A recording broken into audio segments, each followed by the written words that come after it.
stupid cousin in New York. She tried to play me out. She goes, well, don't forget, you tried to kill her, and I got the proof. Oh, I said, okay. I was getting a little mad when she sent that text to me, so I waited till the next day until I calmed down so I can think clear. Her name is Bilma.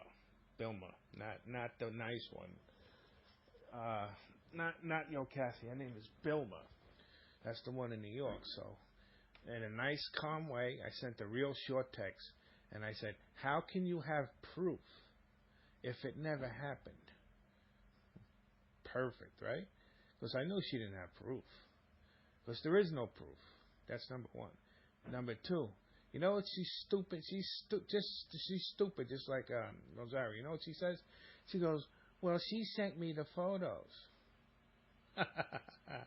I said, "Oh, that's your proof." So I said to her, she left something out. I said, "She forgot to tell you she took off the night before." And then I didn't get a text right away. And then she thought about it. She goes, "Oh, that." She goes, "Well, then that's messed up. But I said you guys shouldn't be together because you can't get along." Wait a minute. I thought you had proof. Now you're talking about something different. You know what I mean? So I didn't even get into that. I said, listen, the problem with this is your cousin is promiscuous. I said, number one, and she got caught, number two. I said, listen, marriage is sacred. I said, marriage is sacred. Go look it up in the Bible. Marriage is not meant to get an easy pass into the United States. That was fucking funny. You know what that means? You ever drive on the highway with William? And you go through the turnpike, it says easy pass. So that's what I meant. Marriage isn't an easy pass into the United States. Marriage is sacred. Go look it up in the Bible. Because they always say Dios, Dios, Dios. I said, no, look it up in the Bible. Marriage is sacred. It's not just for an easy pass into the United States. And then she didn't say nothing no more after that. You know, so this is what's going on. The problem here is Rosario took off because she got busted. All right, she got busted. She was doing what she was doing because she's a nymphomaniac. Number one. Number two, she's promiscuous. And number three, she really don't love me because if she did, she wouldn't do that. That's three things. Number four, we had an argument that day about her having a boyfriend. What she did. I mean, I don't care if you physically have one or you have one on the internet. That's your. She's going online, going on Facebook Messenger, going on live video camera, and taking her clothes off and the man's watching her play with herself. Okay, that's what she's doing. So number two, she's fucking married. Number three, she's doing it in my apartment. So that's why I put the recording device, because I had suspicions. She rose my suspicions because she was acting funny towards me. Her husband, I know how she acts. I know how she sounds. I know everything about her because I live with her. I know her for years. So when she's acting funny towards me, there's got to be a reason for that. So I decided, I said, okay, I'm going to put my recording device, I'm going to go out, and I'm going to come back and I'm going to hear what's going on. Now, I didn't expect to hear that, all right? I'm telling you the truth. All I expected her to do was probably get up, use her phone for her family or whatever she does, but I didn't hear that. And when I heard it, I started shaking. I couldn't believe it. It made me sick.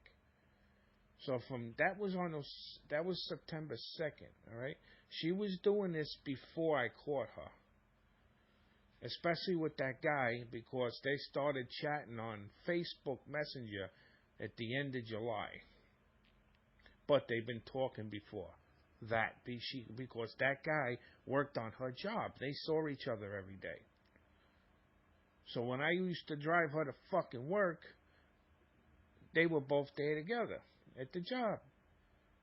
And then at the end of the day, when I picked her up, they were both there at the job because I seen them there, going in and out of his car. And one day or two, maybe 1 or 2 days in between, I remember him looking at me, and I looked at him. I had a feeling about him, but I didn't know nothing. So I didn't start knowing everything until the past 2 months. And she's been there almost a year. So she got caught. I put all the evidence together because when I caught her doing that on the audio recording, it was driving me nuts because I didn't know what guy was on the other end. I didn't know if it was a guy from here. I didn't know if it was a guy from the Dominican Republic. I had no idea who she was on the phone with, so it was driving me nuts. So God is good. He kept, I just kept pursuing. I kept going and going and going. And when I found their messages on Facebook, that led to the recording. That was together. That's the guy. Because they mentioned it. Her masturbating on that day. Because them text messages were on the 3rd and the 4th of September. All right? They started all the way from the end of July, but when they started talking about her masturbating, it was from the 3rd and the 4th of September. So this happened, and she got caught on the 2nd. So they're talking about after everything in detail, what she was doing in the bed on the phone. So that put everything together. That's the guy she got caught with. And if you look at him, he's kind of young, right? He's not really a bad-looking guy. But the fact of the matter is she liked him because he's young and he's not really bad-looking. She's the type of woman that don't have control. If she sees something she likes, she wants it. Like if she sees a guy with nice eyes, she wants that guy. If she sees a guy with a nice body, she wants that guy. If she sees a guy with a lot of money, she wants that guy. You see what I mean? She has no control. So that's a part of her nymphomania. She's very sexual too. So that I analyzed, I put her profile mentally, I got everything that I needed. But the sad thing about this is not the first and last time she's going to do this. We don't know what she's doing down in Mount Holly in Burlington. We don't know who she's talking to down there, right? She's being protected by Jolie. Jolie's protecting her so she can do whatever she wants. So she's free to do whatever she wants. She's going to do it. She has no conscience. She has no remorse. She does what she wants to do, and that's it. And that's a part of what she likes to do. She likes to be promiscuous. So, the problem is, she got caught. Can you hear me? Okay, because I'm hearing myself. Okay, now, the problem is she got caught on September 2nd. Now I was really suspicious of her because I knew she was masturbating, and I knew she had a few text messages from other guys. That's all I knew at the time. At the time, from September 2nd to the 22nd. So I was watching her because I knew she was having a hard time not getting on her phone. So I was just watching. And then one day, we're sitting at the table, and we're in a little bit of we're both aggravated. And she's sitting there with me, and her phone is on the table, and I'm hearing the vibrate. So I look at her.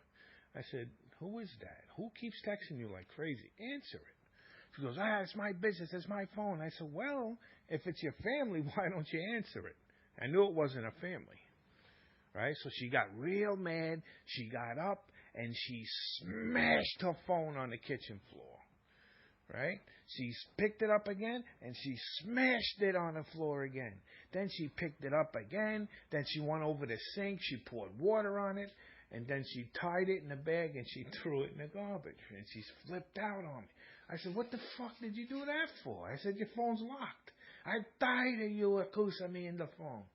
Accusing, okay. So she calmed down, I calmed down. I waited till nighttime.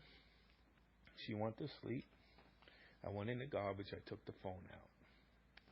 I said, now she can't say nothing because she threw the phone away. I can do whatever I want with this phone now.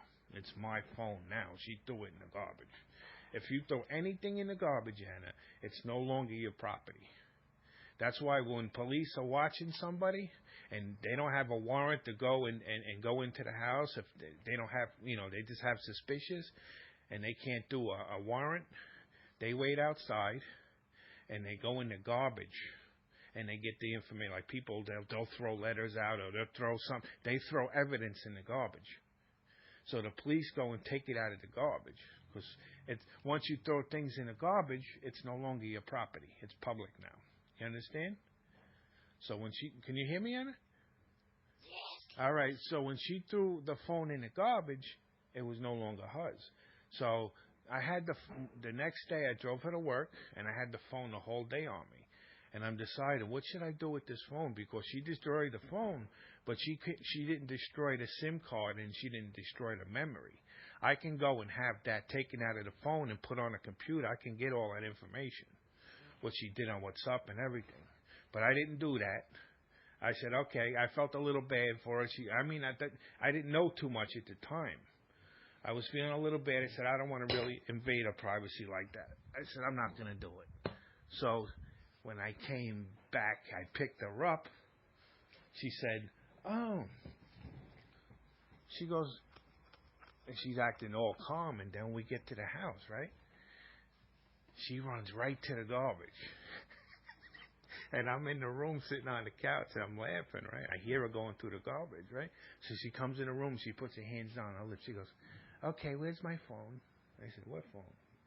My phone, I said, oh, the phone you smashed? I said, that's my phone now. She goes, no, it's your phone. It's me phone. I said, no. You throw in the garbage. It's not much your phone. She goes, no, give me my phone. No. I said, okay, here's your phone. She goes, I know you do. You take your information. That's okay. You give me the phone. I said, no, I don't do that. So that was the first time we fought. So I let a week or two go by, and that maybe a week. And the whole time I was like, Charo, you gotta have a phone. You gotta have a phone. So she goes, I know. I said, fuck it. I picked her up one day and I went into Metro P. I said, come on. I stopped by Metro PCS on Central Avenue. I said, come on, Charo, go in there and get you a phone. She paid for it, not me. She was working. She goes, all right. I go in there. And I said, listen, I promise. I said, go over there to the girl. I said, change all your information so I can't get into your phone no more. She said, okay. So she went over, she bought the phone, right? So we get home. She doesn't know how to program the phone. So what does she do? She gives me the new phone. Because I already promised I won't investigate, right? So I get the new phone. I program everything. I put her WhatsApp. I download her WhatsApp, and then I send her WhatsApp messages to my email. And then I'm like, oh, Charo, what's this? This guy says he wants you to hear him. He wants to hear you on the phone. This other guy's saying, do is his Vita. What the fuck is this? And she started going real nervous. So she gets real nervous. And she goes, no, that's nothing. I said, okay. Now remember, this is between September 2nd to the 22nd. So now she's got that new phone.